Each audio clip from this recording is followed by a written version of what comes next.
আসসালামু আলাইকুম রহমতুল্লাহ বারাকাতু। আজকে আবার একটা অন্যরকম রেসিপি নিয়ে চলে এসেছি ফারহান লাইফস্টাইলে। তো রবিবারে ছুটির দিন মাটন না হলে তো ঠিকঠাক ছুটিটা মানায় না, সেই জন্য একটু মাটন কিনে আনা হয়েছিল। তো বলেছিলাম যে মাটনটা আজকে অন্যরকমভাবে রান্না করা হবে, সেই জন্য বাড়ির ছোট মেম্বার অর্থাৎ আমার ছোট দেওর ছোট ভাইজান বলেছিল চলো তোমাদেরকে আমি একটা অন্যরকম রেসিপি করে খাওয়াচ্ছি। তো প্রথমে আমি মাংসটাকে ভালোভাবে ধুয়ে এর মধ্যে হলুদের গুঁড়ো আর নুন দিয়ে ভালোভাবে মাখিয়ে নিচ্ছিলাম। তো যেহেতু এটায় আমি কোনো রকম লঙ্কার গুঁড়ো বা শুকনো লঙ্কা বা রেড কাশ্মীরি মির্চ এগুলো কিছুই দেবো না, তো আমি শুধু কাঁচা লঙ্কা দিয়ে রান্নাটা করবে।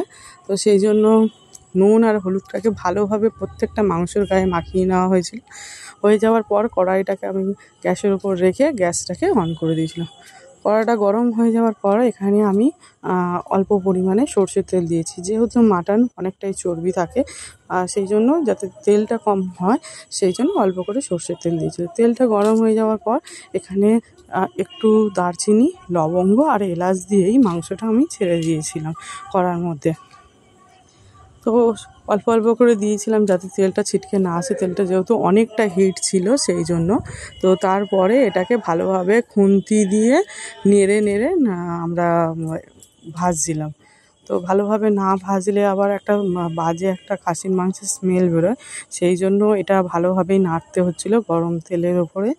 অনেকক্ষণ নাড়ার পর তারপরে এতে 5টা কাঁচা লঙ্কা দিয়েছিলাম। জাস্ট এই কাঁচা লঙ্কার ঝালটাই আমরা এই তরকারিতে থাকবে, আর কোনো রকম লঙ্কার গুঁড়ো বা কাশ্মীরি মির্চ কিছু দেবো না, সেই জন্য ভালোভাবে নেড়ে নিচ্ছিলাম।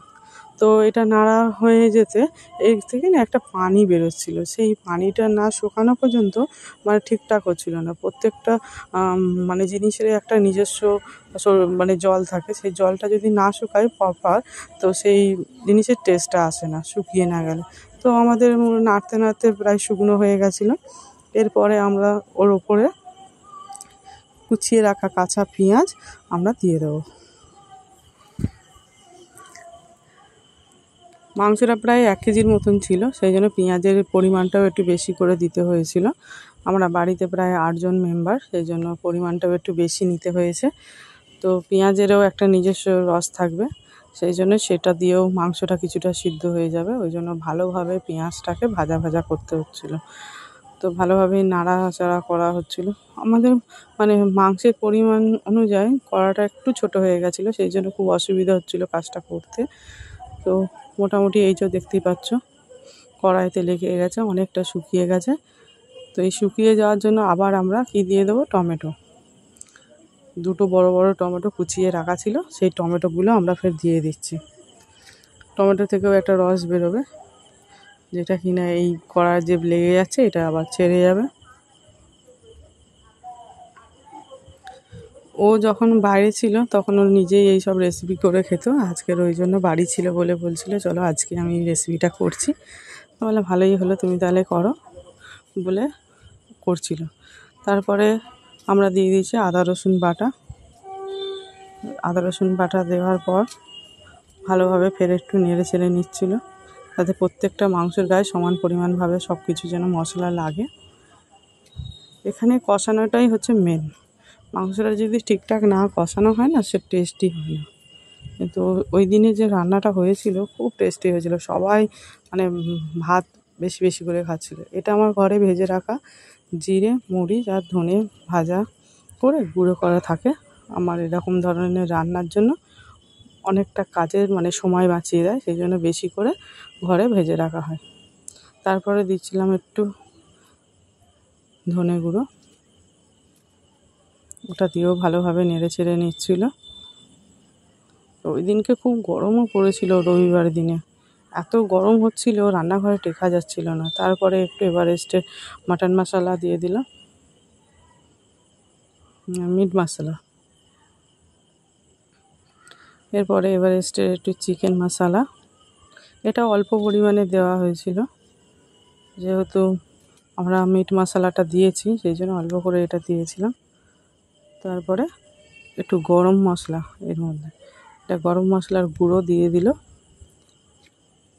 এই মশলা দেওয়াই আমাদের শেষ, এটাতেই এবারে জল দিয়ে দিয়ে মাংসটাকে সিদ্ধ করতে হবে এবং মাংসটা তৈরিও হয়ে যাবে। তো ভালোভাবে এই যে কড়াইতে লেগে যাচ্ছে বলে ও তার মধ্যে আবার একটু চিনিও দিয়ে দিয়েছিল, বলছিল চিনিটা দিলে সুন্দর একটা কালার আসে। সেই জন্য একদম অল্প পরিমাণে, মানে দেখতেই পেলে কতটুকুনি চিনি দিতে হলো। তো চিনিটা দেওয়ার পর গরম পানি অল্প অল্প করে দিয়ে, এই যে গরম পানি দেওয়া হচ্ছে, গরম পানিটা দিয়ে অল্প অল্প করে কষিয়ে নিচ্ছিলাম। ভালোভাবে না নাড়াচাড়া করলে এই যে কড়ার গায়ে লেগে রয়েছে এগুলো পুড়ে যাবে, পুড়ে গিয়ে জিনিসটা পুরো তেতো হয়ে যাবে, যে স্বাদ আসল স্বাদটা সেগুলো পাওয়া যাবে না। সেই জন্য অনেকক্ষণ ধরেই ও একটু একটু জল দিয়ে দিয়ে কড়াটাকে পুরো ক্লিন করছিল, খুন্তির মুখ দিয়ে ক্লিন করে নিয়েছিল। তো এই যে দেখতে পাচ্ছ ফের ওই জলটাও শুকিয়ে যাচ্ছে। এবারে শুকিয়ে যাওয়ার পর আমরা একদম ফাইনালি এই জলটা দিয়ে, গরম জলটা দিয়ে আমরা ঢাকনা চাপা দিয়ে রেখে দেবো। এটাই হচ্ছে আমাদের লাস্ট জল দেওয়া, যেহেতু কোনো রকম ঝোল টোল থাকবে না খাসির মাংসে, শুধু কষা হবে। কালারটা দেখে বুঝতেই পারছো কত সুন্দর একটা কালার এসেছে। কালারটা দেওয়ার পর মানে দেখার পরেই খিদে আরও বেড়ে গেছিলো। তো ভালোভাবে আমরা চারদিক কড়াটা পরিষ্কার করে, ওর কাজ খুব নিখুঁত, একদম নিট অ্যান্ড ক্লিন। সেই জন্য মানে দেখো, তোমরা দেখলেই বুঝতে পারবে কাজের ধরনটা। তো মোটামুটি রান্না প্রায় কমপ্লিটের দিকে। এবারে আমরা ঢাকনা চাপা দিয়ে রেখে দেবে।